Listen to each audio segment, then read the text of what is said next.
Anda pernah nggak merhatiin burung dara kalau lagi perebut remah roti?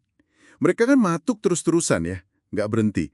Efisien banget dengan cara yang mereka tahu lah. Terus tiba-tiba datang burung pipit kecil. Ngeliatin bentang, toto hap. Seluruh potongan roti dia bawa kabur. Nah, cerita dari stasiun kereta di Paris ini yang diangkat sama penulis Andreas G. Mustorff jadi pembuka kita nih hari ini. Iya, itu pengamatan yang sederhana tapi dalam banget maknanya ya. Kita hari ini mau coba telaah lebih jauh soal konsep pemikiran kebiasaan atau habitual thinking ini. Sumbernya dari buku Musdorf, The Seven Sigma Mindset. Tujuannya sih biar kita semua, Anda juga, jadi lebih sadar gitu loh. Kenapa ya kok kita sering kayak mentok di pola pikir yang sama. Terus gimana ini bisa membatasi kita, dan ya sekilas lah tentang gimana caranya berpikir lebih bebas. Oke, jadi sumber kita, gagasan-gagasan kunci dari buku itu ya. Mari kita coba bedah bareng-bareng. Analogi burung dara sama pipit tadi itu langsung kena banget sih. Burung dara itu kayak kita ya, kalau udah terlalu fokus sama cara lama, jadi ahli banget di satu hal itu, tapi ya nggak lihat kemungkinan lain. Persis. Nah, penulisnya ini kan dia punya latar belakang sebagai konsultan Six Sigma. Itu loh, metodologi yang fokusnya ke efisiensi, ngurangin variasi, pokoknya bikin proses jadi andal banget. Ironisnya, dia justru melihat kalau melatih pikiran jadi ahli mematuk kayak burung dara tadi, yang mana itu sangat Six Sigma ya, itu malah bisa bikin pikiran kita jadi nggak seimbang gitu katanya. Kita jadi jago, andal, tapi ya itu, kehilangan kelincahannya si burung pipit buat nemu solusi baru yang mungkin, wah, jauh lebih oke. Keandalan itu malah jadi membatasi inovasi gitu loh. Wah, menarik ya. Jadi, apa sih sebenarnya pemikiran kebiasaan itu? Intinya gimana? Menurut buku ini ya, sederhananya itu cara mikir yang otomatis, yang berulang-ulang, dasarnya dari pengalaman masa lalu kita. Semacam program mental lah ya, yang udah kita kenal banget, jadi bikin nyaman, bikin kita ngerasa punya identitas yang stabil.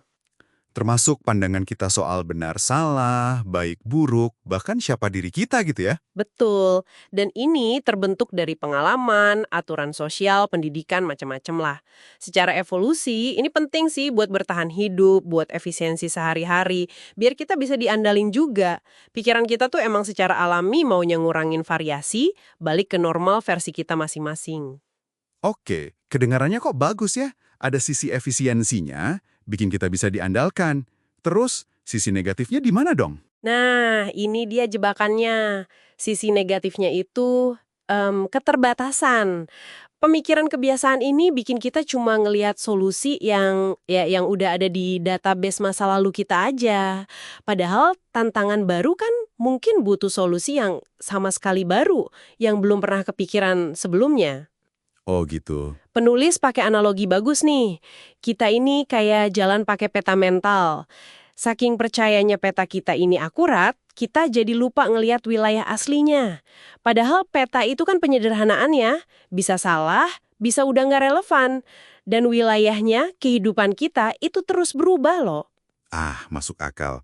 Itu menjelaskan contoh yang di buku ya, soal orang yang kerja keras terus-terusan karena takut miskin kayak masa kecilnya. Padahal situasinya udah beda jauh ya sekarang. Iya, padahal finansialnya udah aman. Atau si Dave dari Amazon itu, yang kejebak di karir yang dia nggak suka. Mereka kayak pakai peta lama buat jalan di wilayah baru ya. Depan mata. Peta itu jadi kayak kacamata kuda. Ngefilter apa yang kita lihat. Peluang baru atau bahkan kebahagiaan bisa jadi nggak kelihatan karena adanya di luar jalur peta kita itu. Dalam juga ya. Buku ini terus katanya mengidentifikasi pola-pola spesifiknya juga ya. Kayak terlalu percaya sama pikiran kita, atau nganggap diri kita ya pikiran kita itu. Iya, ada beberapa pola yang diidentifikasi. Dan dia juga nawarin kerangka namanya 7 level pemikiran bebas. Itu semacam cara lah buat kita mulai ngegambar ulang peta mental kita, atau bahkan berani jalan sesekali tanpa peta. Oke. Jadi intinya gini, pemikiran kebiasaan itu alami perlu juga. Tapi kesadaran akan adanya pola ini, itu kuncinya. Sadar kapan kita lagi baca peta dan kapan kita perlu lihat wilayah asli, itu langkah pertama banget menuju pikiran yang lebih fleksibel, adaptif. Itulah inti dari Seven Sigma Mindset yang ditawarin buku ini. Bukan Six Sigma yang kaku itu. Wah, Ini jadi refleksi penting ya buat kita semua, buat Anda juga yang dengerin. Coba deh direnungkan, seberapa sering sih Anda ngerasa kayak jalan di tempat pas hadapin masalah? Udah pakai cara itu-itu aja. Ada nggak peta mental soal kerjaan, hubungan, atau diri sendiri yang sebenarnya mungkin udah nggak relevan lagi, tapi masih Anda pakai buat navigasi hidup? Nah, sebagai penutup nih, coba deh tantangan kecil ini dari penulisnya. Pikirin satu aja rutinitas harian Anda yang udah otomatis banget, nggak makai mikir lagi lah.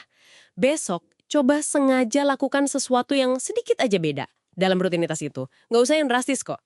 Coba amati aja rasanya gimana, pikiran apa yang muncul.